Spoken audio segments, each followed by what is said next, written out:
এরকম ভাবে উঁচা আওয়াজে কথা বলবে। কিন্তু ওরে সুবহানাল্লাহ, আল্লাহ রাসূল বলেছেন, ও আমার মায়েরা খালারা শুনেন, নবী বলেছেন, মহিলা তুমি রুটি তৈরি করছো খোলাতে, তোমার রুটি হয়েছে, তুমি রুটি ওঠার জন্য হাতটা বাড়িয়ে দিয়েছো, হাত তুমি বাড়িয়ে দিয়েছো, তোমার রুটি উঠার জন্য তুমি হাত বাড়িয়ে দিয়েছো, এখন তুমি রুটিটা উঠিয়ে নিবে। এই মতো অবস্থায় তোমার স্বামী যদি তোমাকে বলে, বিবির এক গ্লাস পানি দিয়ে দাও, আমাকে ক্ষুধা লেগেছে, পানি দিয়ে দাও, আমাকে খাবার দিয়ে দাও, আল্লাহ রাসূল বলেছেন, মহিলা তোমার রুটি জ্বলে যায়, তোমার রুটি পুড়ে যায়, তুমি ছেড়ে দাও, রুটি বানা ছেড়ে দাও, তোমার রুটি পুড়ে যায়, তোমার রুটি ছাই হয়ে যায়, তাড়াতাড়ি করে তোমার স্বামীর কাছে তুমি চলে যাও। এই কথা তুমি বলতে পারবে না, স্বামী গো 2 মিনিট দাঁড়ান, স্বামী গো 5 মিনিট দাঁড়ান, স্বামী গো 10 মিনিট দাঁড়ান, এখনই আমি আসছি, এখনই আসছি, আপনার কাছে আমি এখনই আসছি।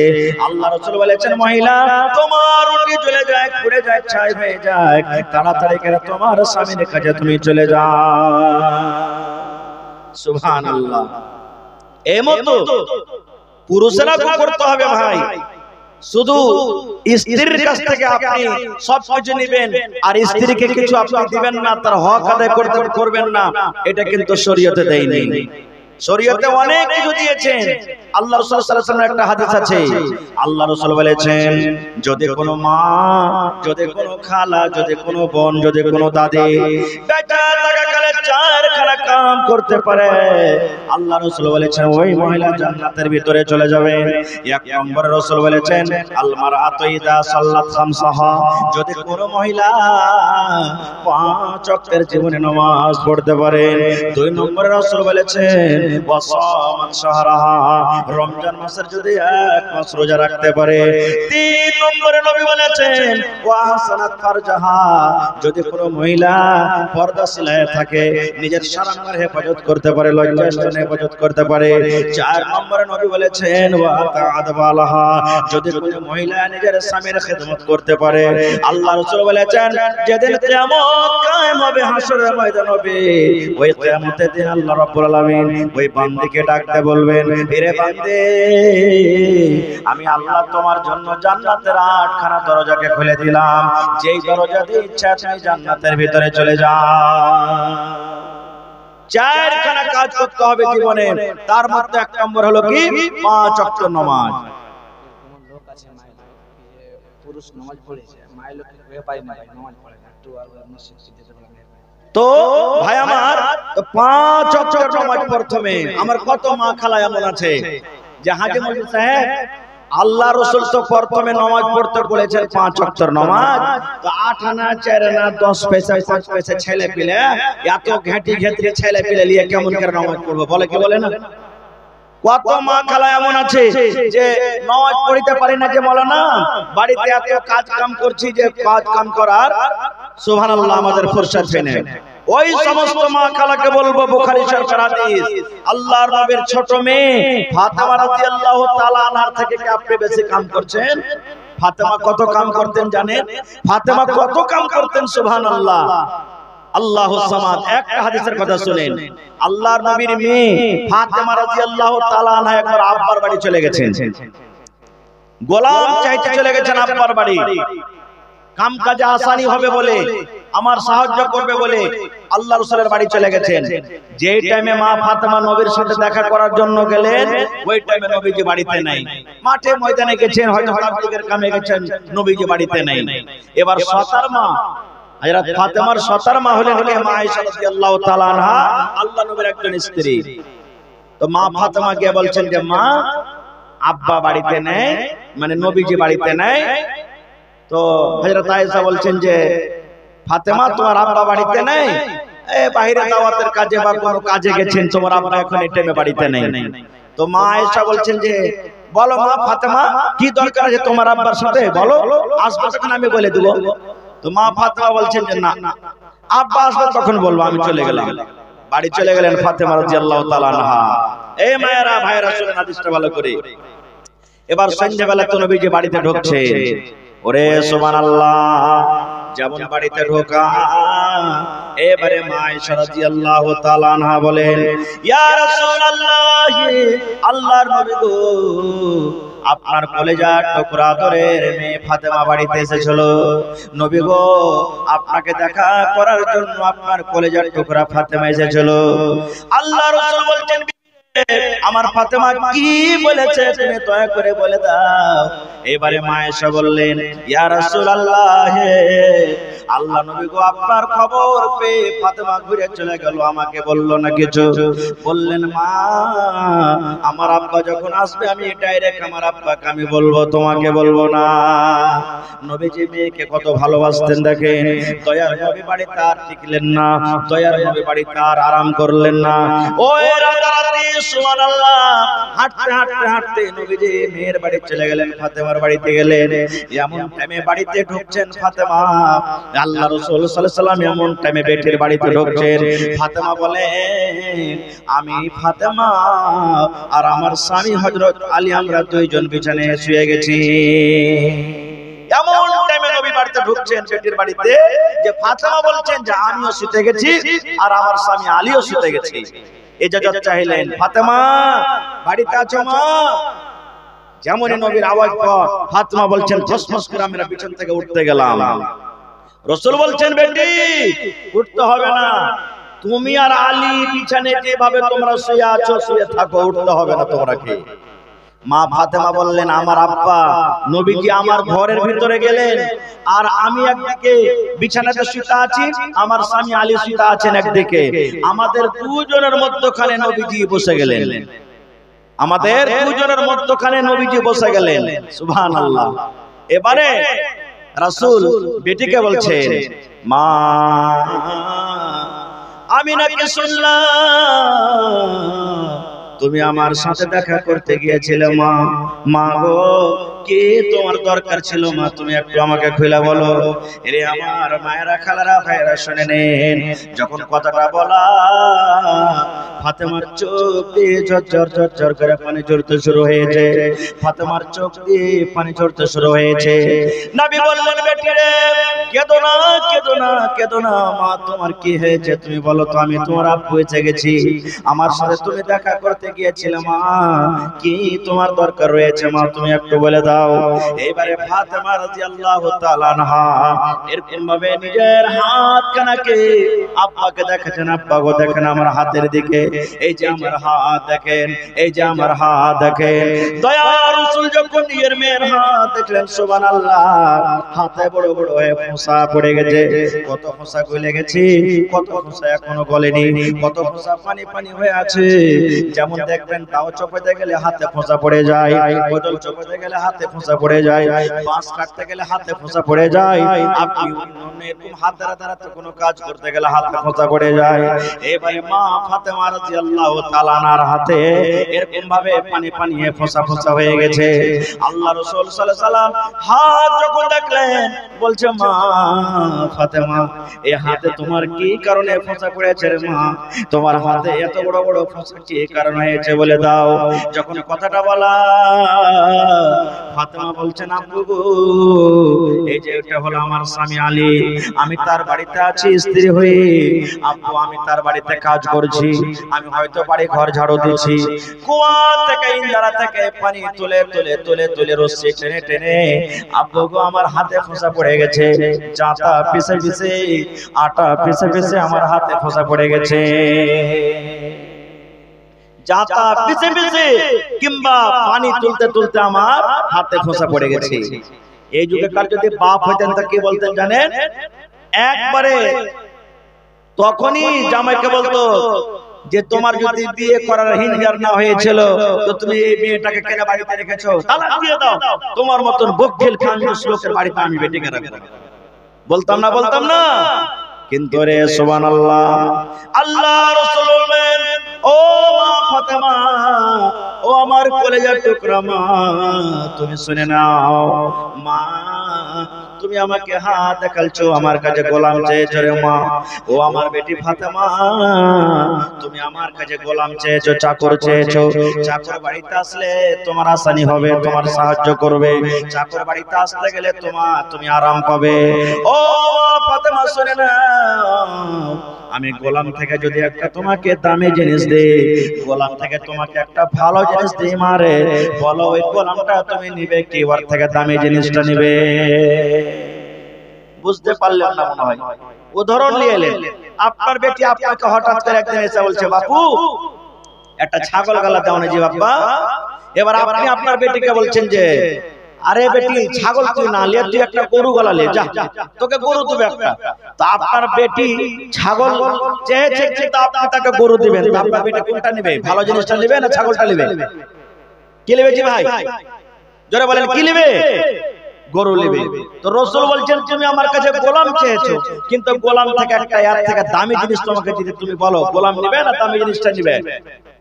দুনিয়ার কোন এমন বেটি আছে যে বাপ যদি যে জিনিসটা চাইবে ওর থেকে দামি জিনিস যদি দেয়, তো দামি জিনিসটাই না নেবে? তো ফাতেমা বলছেন, আব্বা তাহলে আমি গোলাম নেব না, গোলাম থেকে যেটা দামি জিনিস আছে ওইটা আপনি আমাকে দিয়ে দিন। যখন কথাটা বলা, সুবহানাল্লাহ, এবারে নবী বললেন, ও ফাতেমা তুমি শুনে নাও, এশারের নামাজের পর যখন তুমি বিছানায় ঘুমাতে যাবে, এশারের নামাজের পর যখন তুমি বিছানায় ঘুমাতে যাবে, যখন তুমি বিছানায় ঘুমাতে যাবে, বিছানায় ঘুমার আগে আগে, বালিশে মাথা দেওয়ার আগে আগে মারে তোমাকে তিনখানা আমি দোয়া শিখিয়ে যাই, তোমাকে তিনখানা আমি তোমাকে তাসবিহ দিয়ে যাই। সুবহানাল্লাহ সুবহানাল্লাহ সুবহানাল্লাহ সুবহানাল্লাহ 33 বার, আলহামদুলিল্লাহ আলহামদুলিল্লাহ আলহামদুলিল্লাহ আলহামদুলিল্লাহ 33 বার, আল্লাহু আকবার আল্লাহু আকবার আল্লাহু আকবার আল্লাহু আকবার 34 বার।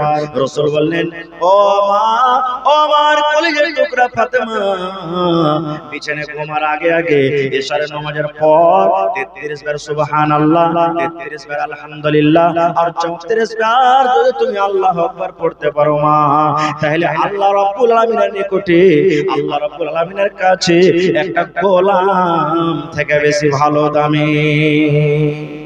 সুবহানাল্লাহ। তাহলে ওয়াদা করলেন, বেশি মন্ত্র লাগবে না, টাকা লাগবে না। এশারের নামাজের পর যখন বিছানা আপনি ঘুমাইতে যাবেন, বালিশে মাথা দেওয়ার আগে আগে, বিছানায় ঘুমার আগে আগে 33 বার সুবহানাল্লাহ, 33 বার আলহামদুলিল্লাহ, 34 বার আল্লাহু আকবার আপনি পড়বেন। আমি কেন এই কথাটা বললাম জানেন? এই হাদিসটা কেন আপনাকে শোনালাম? এই জন্য শোনালাম, এই আমার মায়েরা খালারা বলবে যে মাওলানা বাড়িতে কাজ করার কারণে নামাজ পড়তে পারি না। মা ফাতেমা এত বাড়িতে কাম করতেন যে তার হাতে ফোঁসা পড়ে গেছে, কিন্তু রাসূল তাও তাকে বলেনি যে তুমি নামাজ পড়িও না। কত মা খালা এমন আছে যে স্বামী নামাজ পড়বে আর পুরুষটা নামাজ, স্বামী নামাজ পড়বে স্ত্রী পড়বে না, আর কত লোক আছে যে স্ত্রীটা পড়বে স্বামী পড়বে, এরকম আছে না নেই? হ্যাঁ না বলেন, আছে না নেই? মুহাদ্দিসিনে কেরাম সৌদি আরবের কিছু, সব নয়, সৌদি আরবের কিছু উলামায়ে কেরামের ফতোয়া আছে, যদি পুরুষটা নামাজ পড়ে আর স্ত্রীটা নামাজ না পড়ে তো ওর রিশতা খতম, তালাক হয়ে যাবে অটোমেটিক। স্ত্রীটা নামাজ পড়ছে, পুরুষটা নামাজ পড়ে না, তা তালাক হয়ে যাবে। সৌদি আরবের কিছু উলামার ফতোয়া আছে। এবার আপনি বুঝে দেখেন যে নামাজটা কি জিনিস। নামাজের ফজিলত আল্লাহ বাঁচিয়ে রাখে, ইনশাআল্লাহ কোন জালসাতে বলবো। তবে মা খালারা নিজের স্বামীকে যদি লাইনে নিয়ে আসতে চায়, মা খালারা নিজের স্বামীকে যদি হেদায়েতের পথে নিয়ে আসতে গিয়ে কোনো বাহানা ছল করে তে শরীয়তে যাইছে।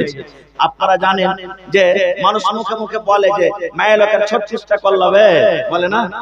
বলে মায়ে লোকের 36টা করলাতে একটা করলা আপনাদের সামনে আজকে ধরছি। একটা লোক ছিল ও নামাজ পড়তো না, জীবনে নামাজ পড়তো না মোটেই। স্ত্রীটা কিন্তু খুব নেককার, নামাজ পড়তো। মাঝে মাঝে বলতো, হাজি আব্দুল্লাহর বাপ নামাজ পড়ো না, কি নিয়ে যাবে দুনিয়া থেকে জি? এখন চাষটা বন্ধ হয়ে গেলে সব পড়ে থাকবে, আরে নামাজটা পড়ো, নামাজটা হলো জীবনের সাথে, নামাজটা পড়ো। যখনই কথাটা বলে, আরে তুই পড়, মায়ের লোক বেশি গুনাহগার পাপী, মায়ের লোককে নামাজ পড়তে হবে, মরদ না পড়লেও চলবে। এত কষ্ট করে খাইটা খুঁটে নিয়ে আসছি আর নামাজ পড়বো, তা তুই পড়। যখনই কথা বলে তখনই এই কথাটা বলে। আর একদিন বলছে হ্যাঁ আব্দুল্লাহর বাপ নামাজ পড়ো না, তখন কি বলছে জানেন, আরে তুই নামাজ পড়, কান্দে পড়াতে ভ্যান ভ্যান ভ্যান ভ্যান করিস না তো, আমি আল্লাহকে বলে আল্লাহ আল্লাহ বলে 5 বার 10 বার করে দিনে ডাকছি, আমার আল্লাহ রাজি হয়ে যাবে। মেয়ে লোকটা তখন বলছে যে থাম রে লিসি লাগা, তুই আমার কথা শুনিস না, তোকে একটা ফান দেখাবো। এবার একদিনকার ঘটনা, ওর স্বামীটা ওকে বলছে যে কাসবাতে 6টাতে ট্রেন আছে, আমি কাঠিয়ার যাব, তো তুমি তো ফজরের নামাজ 5টার সময় পড়ে নিচ্ছ, 4:30 5টাতে নামাজ পড়ে তুমি কিন্তু ঘুমায়ো না, আমার জন্য নাস্তা পানি করবে, আর যেমনি 5টা বাজবে আমাকে তুমি উঠিয়ে দিও, নাস্তা পানি করে আমি কাঠিয়ার চলে যাব। মেয়ে লোকটা বলছে স্ত্রীটা যে ঠিক আছে লিস্টি লাগা, এই তালে তাল তোকে আমি এখন মজা দেখাচ্ছি। মেয়ে লোকটা নমাজ টমাজ পড়ে ওর স্বামীর জন্য নাস্তা না বানিয়ে ওকে না উঠি আবার ঘুমিয়ে গেছে। বাবু সাহেব তো বলেছে যে 5টাতে উঠে যা, 7টা বেলা তো উঠে অভ্যাস আছে, এমন টাইমে উঠছে দেখছে ঘড়িতে 7টা বেজে গেছে, সূর্য উঠে গেছে, ওর স্ত্রীকে দেখছে বিছানায় শুয়ে আছে, ওকে তখন বলছে হালে হালে মা উঠ, আরে উঠ না, 7টা বেজে গেল, তোকে বলেছি 6টার সময় আমাকে নাস্তা করে দিবি, আর তুই এখন পর্যন্ত তুই শুয়ে আছিস, ঘুমিয়ে আছিস। যখন কথাটা বলা, এবার তার স্ত্রী কি বলছেন জানেন, দেখেন কল্লা দেখাইছে, স্বামী গো ও আমার আদরের স্বামী, বয়ান ধরে একবারে ওকে সুন্দর করে কলিজা ঠান্ডা করে স্বামী ধরে ডাকছে। ওকে তখন বলছে স্বামী স্বামী বললে হবে না রে, বেলা 7টা হয়ে গেল, তাড়াতাড়ি করে উঠ, আমাকে কাঠিয়ার কাজে যেতে হবে। আবার স্ত্রীটা বলছে কোনো কথা নয়, স্বামী গো ও আমার আদরের স্বামী। 3-4 বার টাকা পর তখন ওর পুরুষটার ভিতরে ভয় ঢুকে গেছে, হবে ভালোই তো শুনলো এসারের পর, আর এখন বয়ান ধরে ধরে কানতে লেগেছে, কি হয়ে গেল না কিছু হয়েছে, এরকম তো জীবনে করেনি। তখন ওর চাচা ছিল একটা করিবে, এক পা দু পকড়া হাঁটতে হাঁটতে চাচার কাছে চলে গেছে, বলছে চাচা কি হয়েছে রে, দেখো তো তোমার বহুকে কি হয়েছে, আমি ওকে জবারে উঠাচ্ছি, স্বামী গো স্বামী গো স্বামী গো বলে ডাকছে, দেখো তো কি হয়েছে না হয়েছে। চল তো, চাচা সাথে সাথে এসেছে। এবার তখন তার স্বামী বলছে এই আব্দুল্লাহর মা উঠ, চাচা এসেছে, উঠ তো তাড়াতাড়ি করে উঠ। যখন কথাটা বলা, আবার ওই বয়ান ধরে কাঁদছে, স্বামী গো ও আমার প্রাণের স্বামী। যখন 2-3 বার যখন এরকম ভাবে চাচার সামনে ডেকেছে, তখন চাচা বলছে যে ভাতিজা রে, এই জিন ধরা ভূত কিন্তু আমার কাছে নাই রে ভাতি, এই জিন আমি ধরতে পারবো, আমার কাছে এরকম কোনো মশাল নাই যে আমি এই জিনটাকে ধরতে পারবো, তুই এর থেকে বড় করবে যে আছে ওকে ডাক। যখন ওরা বাড়ি থেকে ঘর থেকে যখন বের হয়েছে, সুবহানাল্লাহ, চট করে ওই বেটি ছেলে ওই বহুটা বিছানে বসে গেছে, বসা পর এবারে নিজের শ্বশুরকে ডাকতে বললেন, চাচা গো আমাকে জীবনে কোনোদিন চাচা জেনে ধরেনি, আমাকে ভূতে ধরেনি, চাচা গো আমি ভালো মানুষ, আমার জ্ঞান বুদ্ধি বেরেন ভালো আছে গে চাচা। এবার চাচা বলছেন মা রে, তাহলে এরকম তুমি বয়ান ধরে ধরে ধরে ধরে কেন ডেকেছো রে মা?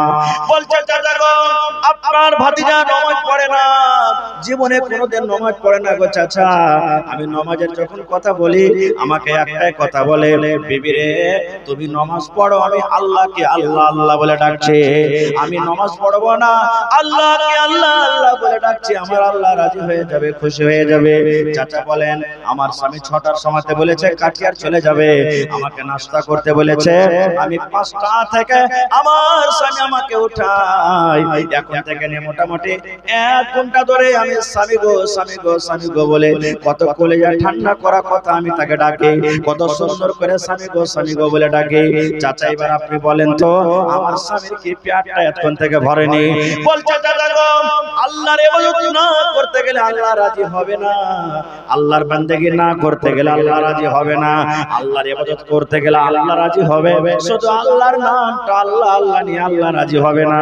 যেমন আমার স্বামীকে কত সুন্দর করে আমি স্বামী স্বামী স্বামী বললাম, কিন্তু তার পেট ভরবে না, কতক্ষণ পেট ভরবে না যতক্ষণ পর্যন্ত তার পেটে রুটি না যাবে, ভাত না যাবে, পানি না যাবে, খাবার না যাবে, ততক্ষণ পর্যন্ত তার পেট ভরবে না। এই মতো শুধু আল্লাহর নাম আল্লাহ আল্লাহ বলে আল্লাহ জীবনে রাজি হবে না, যতক্ষণ পর্যন্ত আল্লাহ রাব্বুল আলামিনের ইবাদত বন্দেগী না হবে। নারে তাকবীর। তো চারটার মধ্যে সর্বপ্রথম কাম হলো কি, যে 5 ওয়াক্ত নামাজ পড়তে হবে। শুধু পুরুষেরা নামাজ পড়তে হবে কিংবা মহিলাকে তা নয়, পৃথিবীতে যত মুসলমান আছে সমস্ত লোকের উপরে আল্লাহ নামাজটাকে ফরজ করে দিয়েছেন, সমস্ত লোককে নামাজ ফরজ করে দিয়েছেন। ভাই আমার, এই নামাজ তো 50 ওয়াক্তের ছিল রে ভাই, আল্লাহ কমাতে কমাতে 5 ওয়াক্তের আল্লাহ টেনে নিয়ে এসেছেন। যখন 5 ওয়াক্তের নামাজ হয়ে গেল, নবীজি আফসোস করে বলছেন, আল্লাহ যদি আমি মুসার কথা না শুনে আল্লাহ তোমার দরবারে না যেতাম, আমি আমার উম্মতের জন্য 50 ওয়াক্তের নামাজ নিয়ে যেতাম, আমার নামাজের আমার উম্মতের নেকির কোনো অভাব হতো না। এবারে আল্লাহ তাআলা কি এলান করে দিলেন জানেন, কি খুশখবরি দিয়ে দিলেন?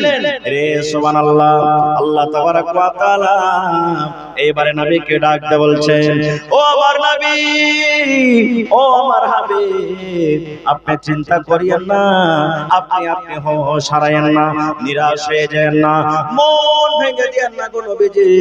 আমি আল্লাহ রাব্বুল আলামিন আপনার উম্মতের উপরে 50 ওয়াক্তের নামাজ ফরজ করেছিলাম, কিন্তু কমাতে কমাতে কমাতে আমি 45 ওয়াক্তের নামাজ কমিয়ে দিয়েছি, 5 ওয়াক্তের মাত্র আমি নামাজটাকে রেখেছি। আল্লাহ বলেন, নবী গো, আমি নামাজ কমিয়ে দিয়েছি, কিন্তু নামাজ পড়ে যেটা নেকি হয় আমি আল্লাহ কমাইনি। নবী গো, জান জান আপনি আপনার উম্মতকে এলান করে দেন, যদি আপনার উম্মত 5 ওয়াক্তের নামাজ আদায় করে, 5 ওয়াক্তের নামাজ পড়ে, আমি আল্লাহ রাব্বুল আলামিন এত দয়াবান, আমি 50 ওয়াক্তের নামাজ পড়ে জানি কি হয়, আমি 5 ওয়াক্তের নামাজ আমি দান করলাম। যাও যাও, আপনার উম্মত যদি কোনো মানুষ এক টাইমের নামাজ আদায় করে, আমি আল্লাহ 10 ওয়াক্তের নামাজ পড়ে জানি কি হয় দান করব। আপনার উম্মত যদি 2 ওয়াক্তের নামাজ আদায় করে, 20 ওয়াক্তের নামাজ পড়ে জানি কি হয় আমি আল্লাহ তাকে দান করব। আপনার উম্মত যদি 5 ওয়াক্তের নামাজ আদায় করে, আমি আল্লাহ রাব্বুল আলামিন 50 ওয়াক্তের নামাজ পড়ে জানি কি হয়, আমি 5 ওয়াক্তের নামাজ আমি আল্লাহ তাকে নেকি দান করলাম। নারে তাকবীর, আল্লাহু আকবার। যাকাতুল্লাহ 500 টাকা। মাশাআল্লাহ। আর একটা হাদিসের কথা আমি শুরু বলে দিই, তারপর ইনশাআল্লাহ নিজের আমি লাইনটাকে একটু কেটে দেব। আমার মায়েরা খালারা কথাতে কথাতে স্বামীর নাশকরি করে থাকে, কথাতে কথাতে। মায়েরা খালারা, স্বামী হলো আপনার জন্য একটা খুব বড় নিয়ামত, আর স্ত্রী হলো স্বামীর জন্য একটা খুব বড় নিয়ামত। আল্লাহ বাচ্চারাকে ইনশাআল্লাহ উদাহরণ দিয়ে দিয়ে আপনাকে কোন জালসাতে বোঝাবো। তবে মা খালারা যেই গুনার কারণে, পাপের কারণে রাসূল বলেছেন জাহান্নামের আগুনে দেখেছি, ওই পাপ দুটো আপনাদের সামনে শুধু আমি বয়ান করব। বুখারী শরীফের হাদিস, আল্লাহর নবী সাল্লাল্লাহু আলাইহি সাল্লাম ঈদের নামাজ কিংবা বকরা ঈদের নামাজ পড়ার জন্য ঈদগাহের মাঠে গেছেন। আপনাদের এলাকাতে মহিলারা ঈদ বকরা ঈদের নামাজ মসজিদে পড়ছেন, ঈদগাহে কোথায় পড়ছেন? মসজিদে পড়ছেন, কিন্তু ঈদগাহে নিয়ে যেতে হবে, ব্যবস্থা করতে হবে। ঈদগাহে রাসূলের যুগে মহিলারা নামাজ পড়তেন। এবার আজকে মেয়েকে কথা বলছি, অনেক দূর পর্যন্ত কথা যায়, আওয়াজ যায়। রাসূলের যুগে ম্যাক ছিল না, পুরুষের কাতার আগা দিকে, মহিলাদের লাইন, মহিলাদের কাতার পিছন দিকে। নবীজি যখন ওয়াজ শুরু করলেন, দেখলেন আহারে আমার আওয়াজ তো মহিলাদের কাছে যায় না। নবীজি বেলালকে বলছেন, বেলাল ওঠো আমার সাথে একটু। এবার নবীজি বেলালকে সাথে করে নিয়ে কাতার চিরে চিরে চিরে চিরে ওই পিছন দিকে যে মহিলারা বসে বসে নামাজ পড়লেন ওদের কাছে চলে গেলেন। জবার স্পেশাল ঈদের ময়দানে ঈদ বকরাতে নামাজ পড়তে গিয়ে রাসূল মহিলাদেরকে ওয়াজ শুরু করে দিলেন, ইয়া মাশারান নিসাই তাসাদদাকনা ফাইন্নী উরিতুকুন্না আকসারাহা লিন্নার। আয় আমার মায়েরা খালারা শুনেন, দয়ার নবী ওয়াজ শুরু করে দিলেন, ইয়া মাশারান নিসা, হে মহিলার দলেরা, তোমরা দান করো, সাদকা করো। কেন না আমি নবী, আল্লাহ রাব্বুল আলামিন যেদিন আমি মেরাজে গিয়েছিলাম, আল্লাহ তাবারাক ওয়া তাআলা আমাকে বললেন, নবী গো আমি আপনার উম্মতের জন্য জান্নাত তৈরি করেছি, জান একটু জান্নাত দেখেছেন। আমি জান্নাত ঘুরে ঘুরে দেখলাম। তারপর আল্লাহ তাবারাক ওয়া তাআলা আমাকে আদেশ করলেন, ও আমার নবী, আপনার পাপী গুনাহগার উম্মতের জন্য আমি আল্লাহ জাহান্নাম তৈরি করেছি। জান জান একটু জাহান্নাম দেখে এসেন। এবার রাসূল বললেন আমি জাহান্নাম দেখতে চলে গেলাম। ওরে সুবহানাল্লাহ, জাহান্নামে যেমনই আমি নজর করলাম, ওই জাহান্নামের ভিতরে শুধু মহিলার দলেরা জাহান্নামে হাওমাও করে চিৎকার করছে। ওই জাহান্নামে পড়ে পড়ে মহিলারা কাঁদছে, যত নারীরা জাহান্নামে কাঁদছে, হাওমাও করে কাঁদছে, আল্লাহ বাঁচাও, মা মরে গেলাম, মা মরে গেলাম, আল্লাহর কষ্ট সহ্য হয় না, আল্লাহ বাঁচাও, আল্লাহ বাঁচাও, আল্লাহ বাঁচাও। আর জাহান্নামের আগুন সহ্য হয় না। রাসূল বলেন মহিলা তোমরা দান যদি করো, আল্লাহ রাব্বুল আলামিন তোমাদেরকে জাহান্নামের আগুন থেকে বাঁচিয়ে নেবে। যখন রাসূল বললেন মহিলা তোমাদেরকে দুটা গুনার কারণে আমি জাহান্নামের আগুন দেখলাম, একজন মহিলা তার হ্যাঁ বলছেন, ওয়াবে মাইয়া রাসূলুল্লাহ, আল্লাহ রাসূল গো একটুখানি আপনি দয়া করে বলে দেন তো, আপনি বলেন মহিলাকে আমি জাহান্নামের আগুনে দেখলাম। নবী গো মহিলারা কোন এমন পাপ করে, নারীরা কোন এমন গুনাহ করে, কোন পাপের কারণে, কোন গুনার কারণে আপনি জাহান্নামের আগুনে দেখলেন? নবী গো একটু দয়া করে বলেন মহিলারা কোন জীবনে এমন পাপ করে, কোন জীবনে গুনাহ আছে সেই গুনার উপরে আল্লাহ নারাজ হয়ে তাদেরকে জাহান্নামের আগুনে দেয়। নবী গো একটু দয়া করে বলেন গুনাহগুলো কি? আল্লাহ রাসূল বলেন মহিলারে মাত্র তোমরা জীবনে দুটা করে গুনাহ বেশি করে থাকো। এক নম্বর গুনাহ হলো তুকসুরুন্নাল্লাহ আনা, মা খালারা বেশি বেশি করে লানতান করে। আর দুই নম্বর গুনাহ নবী বলেছেন ওয়াতাকফুরনাল আশির, নিজের স্বামীর মালের তারা নাশকরি করে। এক নম্বরে লালতান, দুই নম্বরে নিজের স্বামীর মালের নাশকরি। এই দুটো গুনার কারণে রাসূল বলেছেন আমি তোমাদেরকে জাহান্নামের আগুনে দেখেছি। গুনাহ দুটো কি? লালতান কাকে বলে? নাশকরি কিভাবে করে? আল্লাহ বাচ্চা রাখে, ইনশাআল্লাহ এই বিষয়ে কোনদিন কথা বলবো। তবে রাসূল বললেন যে দান করো, কারণ তোমাদেরকে জাহান্নামের আগুনে পুড়তে দেখেছি। তোমরা যদি দান করো, তোমাদের দ্বারা থেকে দুটা করে ভুল হয়ে যায়, আল্লাহ তাবারক ওয়া তাআলা দানের বিনিময়ে তোমাদেরকে জাহান্নামের আগুন থেকে বাঁচিয়ে নেবে। আজকে জালসা, মাদ্রাসার জালসা, মায়েরা খালারা জালসা শুনতে এনেছে, টাকা নিয়ে এসেছেন, কিন্তু কিয়ামত ঈদগাহের মাঠে লোকেরা নামাজ পড়তে যায়, তো কে টাকা নিয়ে দিদি ভাই? 10 টাকা 20 টাকা 50 টাকা পকেটে থাকে, আরে নামাজ পড়তে যাচ্ছে, টাকা কি করব? মানুষ বাড়িতে রেখে যায়। কিন্তু রাসূল বললেন দান করো। ওরে সুবহানাল্লাহ, এ আমার মায়েরা খালারা শুনেন, হযরত বেলাল বললেন আমি তলিয়া বিছিয়ে দিলাম, আমি গামছা বিছিয়ে দিলাম, আমি রুমাল বিছিয়ে দিলাম ওই ঈদগাহের ময়দানে। সুবহানাল্লাহ। এবার মায়েরা খালারা নিজের দান শুরু করে দিলেন। কে টাকা দিয়ে দিলেন, কে দিনার দিয়ে দিলেন, কে দিরহাম দিয়ে দিলেন। এবার হযরত বেলাল বলেন কে গলা থেকে হার খুলে দান করে দিলেন, কে নাক থেকে নাক মাঝে দিয়ে দিলেন, কে পা থেকে পায়াল দিয়ে দিলেন, কে হাত থেকে বালা দিয়ে দিলেন, কে লোক থেকে আংটি দিয়ে দিলেন। আল্লাহ রাসূল বলেছেন যার কাছে যা গয়না ঘটেছিল খুলে খুলে খুলে খুলে খুলে সব আল্লাহর নবীর সামনে তারা হাজির করে দিলেন।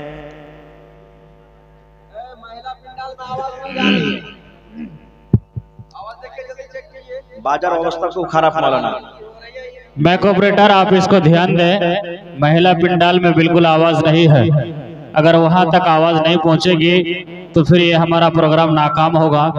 इसलिए बाजा का साथ देना बहुत ही जरूरी है, इसलिए आप वहां ध्यान दें। और इस मदरसे के जो बड़े बड़े तलबा हैं वो लोग स्टेज पर आए, आपके सदर साहब इंतजार कर रहे हैं, कुछ काम है।